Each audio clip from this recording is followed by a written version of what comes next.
Mən Məmmədov Nihat, Azərbaycan Stolz Tenis Milli Komandasının üzvüyəm. 12 aprel tarixlərində Ginnesin Dünya Rekordları kitabına düşmüşəm. Bugün Kaspi liseyində olduq. Uşaqların möhtəşəm təəssüratlarını bir yerdə bölüşdük. Çox sağ olsun Kaspi liseyinin əməkdaşları bugün möhtəşəm bir masterclass hazırlamışdı. Biz idmançılarla görüşdük və mənim üçün də çox maraqlı oldu. Mənə elə gəlir ki, uşaqlar üçün də çox maraqlı oldu.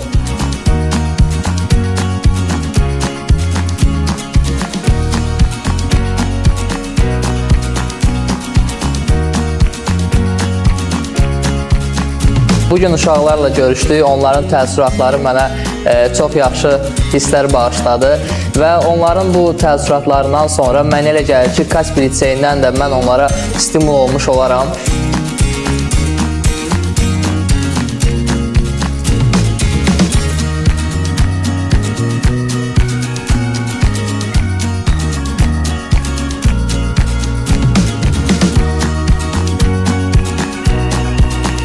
Mənə elə gəlir ki, bugün bizim görüşdən sonra artıq Kaspi liseyindən də bir neçə idmançılar çıxacaq və gələcəkdə uğurlu, parlaq gələcək öz karyeralarını qura biləcəklər.